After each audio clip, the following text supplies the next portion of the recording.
안녕하세요. 서영주입니다. 젊은 시절 대학을 다닐 때 젊고 자신감 넘치던 저는 그 당시에 청년들이 좋아하던 실존주의 철학자 중에서도 특히 강한 생명력을 강조한 니체라는 사상가에게 상당히 심취되었던 적이 있었습니다. 니체는 근대의 서구 사회가 병들고 유약하게 된 근본적 원인이 기독교 사상에 있다고 보면서 기독교인들은 세상을 허상으로 보고 내세만을 바라보며 자신의 가능성을 철저히 부정하고 신에게 절대적으로 복종하는 힘없는 노예와 다를 바 없다고 주장했던 철학자입니다. 그는 이렇게 인간 세상을 가치 없게 만들어버린 신은 신이 아니라고 생각해서 신은 없다, 신은 죽었다라고 선언을 했던 겁니다. 이 말은 단순히 종교적으로 유신론을 지지하느냐 무신론을 지지하느냐의 문제가 아니라 당시 서구 사회 전반에 깊이 뿌리내리고 있던 기독교 문화를 전면적으로 부인하고 뒤엎는 놀라운 말이었습니다. 그 당시 기독교를 믿는 사람들이 상당히 많았음에도 불구하고 니체가 신은 죽었다 하고 목소리를 높일 수 있었던 배경에는 중세 사회와 비교해서 사회적 상황과 인식에 많은 변화가 있었기 때문이었습니다. 중세 시대의 서양인들은 재해나 고난을 하나님께 의지해서 해결하라고 했습니다. 그러나 근세에 와서 자연과학이 발달함에 따라 그동안 하나님께서 진노하신 결과라고 생각했던 천둥, 번개나 지진, 홍수 같은 천재지변이나 재해에 대해서 과학적인 이론으로 설명이 가능하게 됐습니다.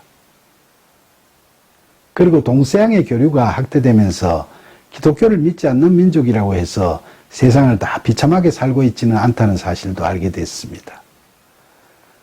뿐만 아니라 자신들에게 닥친 고난과 고통은 모두 다 하나님을 믿지 않았기 때문인 줄 알았는데 사회과학이 발달하면서 사회 구조적인 문제 때문에 그런 일이 발생하는 경우도 많다는 점을 인식하게 됐습니다. 그래서 사람들이 사회 구조의 개혁을 통해 고질적인 부조리나 폐단을 상당 부분 개선해 나가는 성과를 얻게 되자 삶의 문제 해결에 대해 점차 하나님보다는 인간 스스로에게 더욱 많은 기대를 걸게 됐습니다. 그 당시 이처럼 인본주의적 사고방식이 만연해져 가면서 니체 같은 철학자들이 종교는 신이 내려준 것이 아니라 인간이 만들어낸 허구라는 주장을 강하게 피력해도 사회적으로 큰 저항이 없게 되었습니다. 당시 서구사회의 정신적 바탕이 되어 있던 기독교에 대해 극히 부정적이었던 니체는 그리스도인들이 구세주로 생각하던 예수님을 인간이 어떻게 살아야 하는가를 보여주신 스승일 뿐이라고 평가절하했습니다. 그는 예수님의 이념의 핵심을 무조건적인 사랑이라고 하면서도 이것을 숭고한 것으로만 보지 않고 쇠약하고 병적인 정신 상태에서 비롯되었다고 폄하했고 예수님을 믿는 그리스도인들을 경멸했던 겁니다. 또한 그는 예수님의 십자가 죽음을 단순히 인간 세상의 자존심과 용기의 대결장에서 쇠약하게 패배한 결과라고 생각했던 것 같습니다. 그래서 그는 기성가치와 신앙을 뛰어넘는 인간상으로 예수님과 로마 황제 시저가 결합된 소위 강한 자에게는 강하고 약한 자에게는 자비를 베푸는 자의 모습을 갖춘 초인이라는 개념을 내세웠습니다. 니체가 주장하는 권력의 의지나 힘의 추구를 지향하는 초인 사상은 당시 사람들에게 근세 기독교 사회의 무기력증을 씻어내고 사회 전반에 활력을 불어넣을 수 있다는 점에서 각광을 받았습니다. 니체의 초인 사상은 인간을 인과의 법칙을 따르는 수용적인 존재로 인식하지 않고 인간의 낙관적이고 능동적인 본성을 부각시켜 인간의 자존심을 되찾게 하는 사상이었던 점에서 그 당시뿐만 아니라 지금까지도 패기 넘치는 젊은이들이 심취할 수밖에 없는 것 같습니다. 그런데 예수님의 하나님 되심에 대한 의문은 어제 오늘의 문제가 아니라 2000년 전 기독교 초기부터 신학적 논쟁에 초점이 되어 왔습니다. 초대교회에서는 그리스도의 양자론을 신봉하던 기독교 분파가 많이 있었습니다.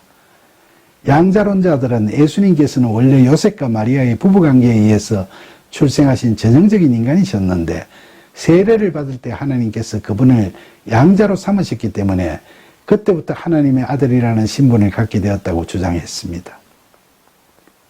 그들은 그 후 인간 예수님께서 소명감으로 십자가에서 의로운 죽음을 당하셨고 그 순종함을 보신 하나님께서 부활시켰다고 말합니다.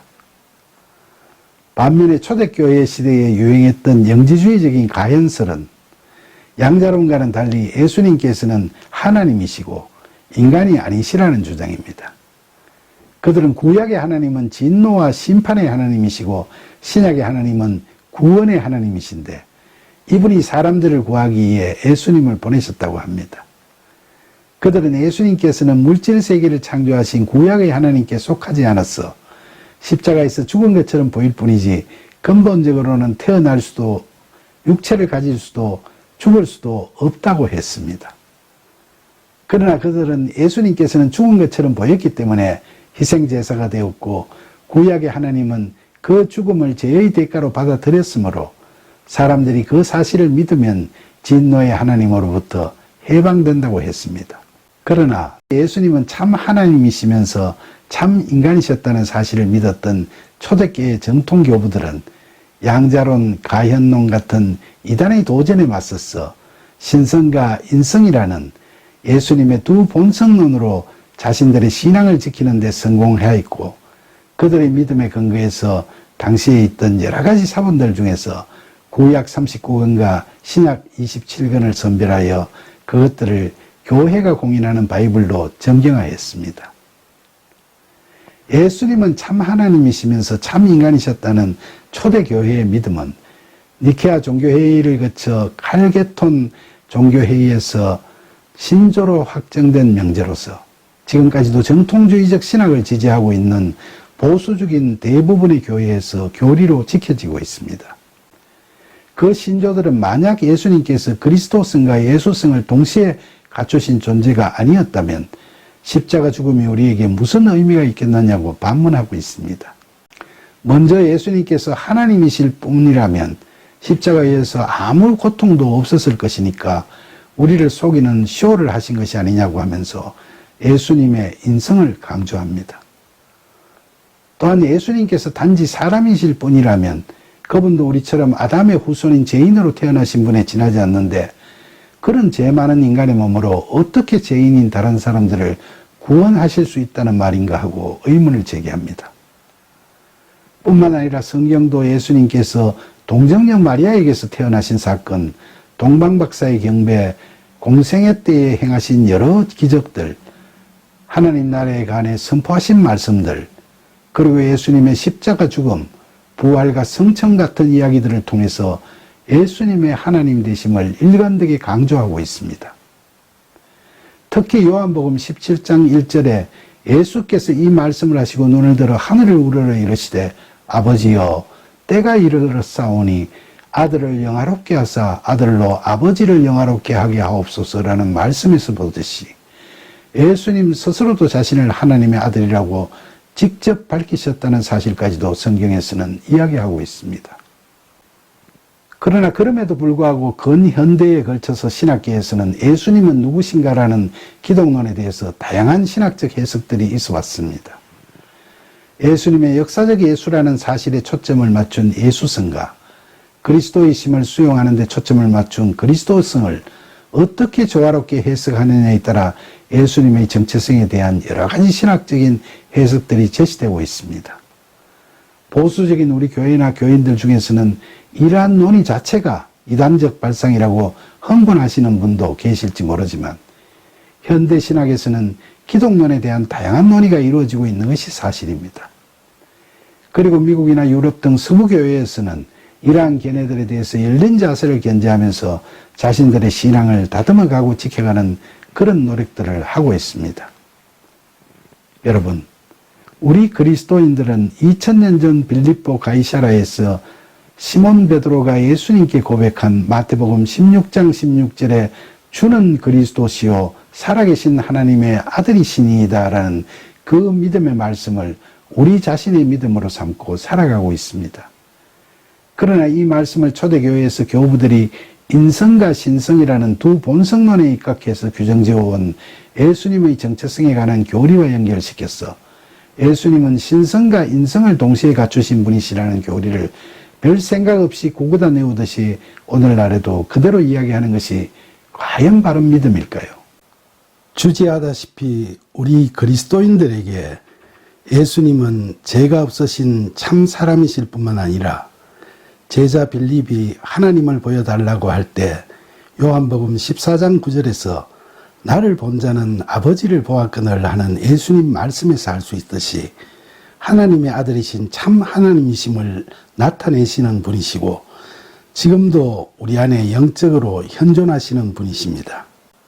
그러나 이런 하나님의 정체성을 변증하는 데 있어서 본성, 신성, 인성이라고 하는 고대 헬라 철학의 형이상학적 개념을 적용한 두 본성론은 이제 신학적으로 보다 올바르게 발전되어야 합니다.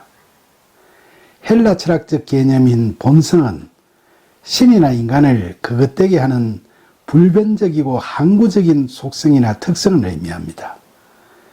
그런 본성으로서 인성과 신성의 개념을 갖고 예수님의 정체성을 이야기하다 보면 합리주의적이고 과학적 사고를 존중하는 현대인들의 기독교 교리에 대한 비판 앞에서 곤혹스러워지고 두 본성론에 대해서 문제점을 자인할 수밖에 없는 게 사실입니다. 첫째로 예수님이 참다운 인간성을 지니신 분이라는 점은 동의하지만 인성이라는 본성이 불변적이고 항구적인 실체처럼 존재한다고 생각한 고대 헬라 교부들의 생각은 잘못되었다고 봅니다.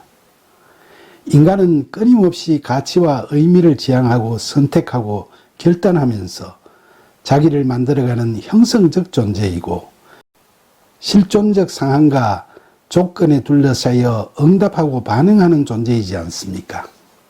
그러니까 인성이 변하지 않는 형이상학적인 실체를 지닌다고 생각하는 것은 관념론적인 추상적 개념을 정의하는 거라고 할 수 있겠죠.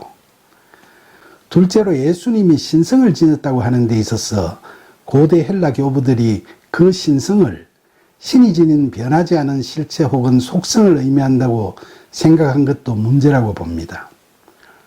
그들이 생각하는 신적 속성은 전지전능, 무소불위, 시공초월, 인가율 초월 같은 이런 속성을 이야기한다는 거죠. 그런데 성경에 나오시는 예수님은 본질과 실존을 초월해 있지 않으시기 때문에 이런 식의 신성이라는 용어가 적용될 수는 없지 않겠습니까? 2000년 전 히브리 지역에서 태동한 기독교가 헬레니즘 문화권으로 확장되어 가면서 초대교회가 헬레니즘 철학을 도입해서 기독론을 정립해 나간 것은 전도를 위해 효율적이었고 불가피한 일이었을 겁니다. 진리를 그 당시에 가장 합리적이라고 생각되는 언어로 해석한 거니까 말이죠. 특히 교회의 생사가 좌우될 만큼 내외부의 심각한 도전이 닥쳐왔을 때 우리 신앙의 선조들이 이단과 이교의 공격을 물리치고 교회를 지키기 위해서 기독교 교리를 세워나갔던 피나는 노력은 그 위력과 의의에 대해 후세에 와서까지도 찬사와 경의를 보낼 수밖에 없는 귀중한 결실들을 맺었다고 할 수 있습니다. 오늘날 우리 그리스도인들에게 예수님은 참 사람이시고 참 하나님이심을 나타내시는 하나님의 아들이시고 구원의 진리가 되신다는 건 흔들리지 않는 믿음입니다. 그런데 오늘을 살아가는 우리 그리스도인들은 믿지 않는 현대인들에게 예수 그리스도의 증인이 되기 위해서는 예수 그리스도의 정체성을 신학적으로 올바르게 변증해 나가는 사명도 갖고 있다고 생각합니다. 천둥벼락을 하나님의 노하심의 표현이라고 생각하고 태양이 지구를 중심으로 돌고 있다는 천동설을 믿던 시절의 과학적 사고와 인식 수준에서 만들어져서 그동안 오직 믿음이라는 슬로건 하에 진리처럼 신봉되어 온 신성과 인성을 다 갖추셨다는 두 본성론에 입각한 신조를 이제는 21세기의 과학 수준과 문화 수준에 맞는 합리적인 사고력이 담겨져 있고 이를 표현할 수 있는 현대적 언어로 재정해 나가는 신앙적 노력이 우리에게 필요하지 않겠습니까? 오늘날 우리는 눈부신 과학 발전을 통한 제4차 산업혁명의 시대를 살아가고 있습니다. 특히 구원의 진리는 예수 그리스도라는 변함없는 진리를 이런 과학의 시대를 살아가면서 예수님을 믿지 않는 수많은 현대인들에게 제대로 전도하기 위해서는 어떻게 해야 할까요? 지금은 우리 그리스도인들이 믿지 않는 현대인들에게 그들이 합리적으로 수긍할 수 있도록 21세기 현대인의 언어로 예수 그리스도가 어떤 분이신지를 설득력 있게 표현하고 설명해야 할 필요가 절실히 요구되는 때입니다. 이와 같은 절실한 요구가 있는 이때에 아직도 믿는 우리만이 알아들을 수 있는 신앙적 언어로 하나님의 진리를 전도하겠다고 나서는 것은 또 다른 교만일 수 있음을 자각하고 동시대를 살아가는 우리 모두를 합리적으로 사유할 수 있게 하는 언어로 하나님의 진리를 변증해 나가는 그리스도인이 되고자 애쓰는 저와 여러분이 되기를 간절히 소망합니다. 감사합니다.